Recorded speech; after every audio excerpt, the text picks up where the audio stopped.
കീരമ്പാറ ഗ്രാമപഞ്ചായത്ത് president Mamachan Joseph സ്ഥാനമൊഴിയുന്നു. Party മുൻധാരണ പ്രകാരമാണ് രാജിവയ്ക്കുന്നതെന്ന് അദ്ദേഹം മീഡിയ 60യോട് പറഞ്ഞു. ഗോപി മുട്ടത്ത് പുതിയ പ്രസിഡന്റായി സ്ഥാനമേൽക്കാനാണ് സാധ്യത. കീരമ്പാറ ഗ്രാമപഞ്ചായത്ത് പ്രസിഡന്റ് മാമച്ചൻ ജോസഫ് രാജിവെച്ചൊഴിയുന്നു. അധികാരമേൽക്കുമ്പോൾ കോൺഗ്രസുമായിട്ടുള്ള മുൻ ധാരണ പ്രകാരമാണ് രാജി. കഴിഞ്ഞ 2 വർഷക്കാലമായി മികച്ച പ്രവർത്തനം കാഴ്ചവെച്ചാണ് മാമച്ചൻ ജോസഫ് സ്ഥാനമൊഴിയുന്നത്. വർഷങ്ങളായി കടലാസിൽ മാത്രം ഒതുങ്ങിനിരുന്ന നിരവധി പദ്ധതികൾ നടപ്പിലാക്കാൻ തനിക്ക് കഴിഞ്ഞുവെന്ന് അദ്ദേഹം മീഡിയ 60യോട് പറഞ്ഞു. കീരമ്പാറ ഗ്രാമപഞ്ചായത്ത് പ്രസിഡന്റ് സ്ഥാനം ഞാനിന്ന് രാജിവെച്ചിരിക്കുകയാണ്. കഴിഞ്ഞ 2 കൊല്ലമായിട്ട് കീരമ്പാറ ഗ്രാമപഞ്ചായത്തിൻ്റെ പ്രസിഡന്റായിട്ട് സേവനമനുഷ്ഠിക്കാൻ അവസരം ലഭിച്ചതിൽ ഞാൻ എല്ലാവരോടും ഈ അവസരത്തിൽ നന്ദി രേഖപ്പെടുത്തുകയാണ്. പാർട്ടിയുടെ തീരുമാനപ്രകാരമാണ് ഞാൻ രാജിവെച്ചിരിക്കുന്നത്. കഴിഞ്ഞ 2 കൊല്ലമായി നിരവധി വികസന പ്രവർത്തനങ്ങളും ജനക്ഷേമ പ്രവർത്തനങ്ങളും നടത്തുവാൻ സാധിച്ചു എന്നുള്ള സന്തോഷത്തോടു കൂടിയാണ് പടിയിറങ്ങുന്നത്. കീരമ്പാറ ഗ്രാമപഞ്ചായത്തിലെ ഏറ്റവും പ്രധാനപ്പെട്ട ഒരു ആവശ്യമായിരുന്നു കുടിവെള്ളം. കഴിഞ്ഞ 40 കൊല്ലമായിട്ടുള്ള ഒരു കുടിവെള്ള പദ്ധതിയാണ് ഞങ്ങൾ കുടിവെള്ളം കുടിക്കുന്നത്.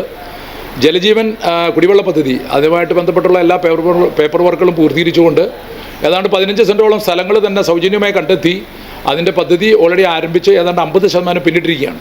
ആ പദ്ധതി പൂർത്തീകരിക്കുമ്പോൾ നമുക്ക് ഏതാണ്ട് 1 കൊല്ലത്തിനുള്ളിൽ പദ്ധതി പൂർത്തീകരിക്കുമ്പോൾ കീരമ്പാറ ഗ്രാമപഞ്ചായത്തിൽ 24 മണിക്കൂറും വെള്ളം കിട്ടുന്ന ഒരു പദ്ധതിയാണത്.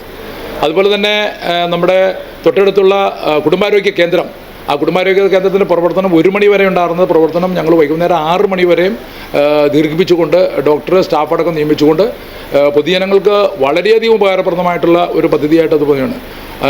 ഏതാണ്ട് 1 കോടി രൂപയിൽ കൂടുതൽ പൊതുജനങ്ങൾക്ക് ലാഭം കിട്ടുന്ന ഒരു പദ്ധതിയായിട്ടത് നമ്മുടെ കുടുംബാരോഗ്യ കേന്ദ്രം മാറിയിട്ടുണ്ട്. അതിനൊപ്പം തന്നെ വനത്തിൽ കൂടെയുള്ള, അതായത് ഇവിടെയൊക്കെ വനപ്രദേശമാണ് കൂടുതൽ. ഈ വനപ്രദേശം ഏതാണ്ട് കൂടി ഏതാണ്ട് 6ഓളം വഴികൾ, ഏതാണ്ട് കഴിഞ്ഞ 100 കൊല്ലമായിട്ട് ജനങ്ങൾ ആഗ്രഹിച്ചിരുന്ന ഏതാണ്ട് 6ഓളം വഴികൾ വനംവകുപ്പുമായി ബന്ധപ്പെട്ട് നിരവധി നിയമ പോരാട്ടങ്ങൾ നടത്തിയാണ് ഞങ്ങളെ വഴികൾ പൂർത്തീകരിക്കാൻ സാധിച്ചല്ലോ. അതിയായ സന്തോഷമുണ്ട്. 40 കൊല്ലം പഴക്കമുള്ള ജൽജീവൻ കുടിവെള്ള പദ്ധതി, പുന്നേക്കാട് കുടുംബാരോഗ്യ കേന്ദ്രത്തിന്റെ സമയബന്ധിത പ്രവർത്തനം, 6ഓളം വനപാതകൾ, പ്രാദേശിക കുടിവെള്ള പദ്ധതികൾ, ഓപ്പൺ ജിം, മികച്ച മാലിന്യ സംസ്കരണ സംവിധാനം, വെയിറ്റിംഗ് ഷെഡുകൾ, വന്യമൃഗശല്യം നേരിടാനായി ഫെൻസിംഗ്, പുന്നേക്കാട് കവല വികസനം എന്നിങ്ങനെ അനേകം പദ്ധതികൾ മാമച്ചൻ ജോസഫിന്റെ ഭരണനേതൃത്വത്തിലാണ് യാഥാർത്ഥ്യമായത്. പാർട്ടി നിർദ്ദേശപ്രകാരം ഗോപി മുട്ടത്ത് പുതിയ പ്രസിഡന്റായി സ്ഥാനമേൽക്കാനാണ് സാധ്യത. News desk media 60 Kothamangalam.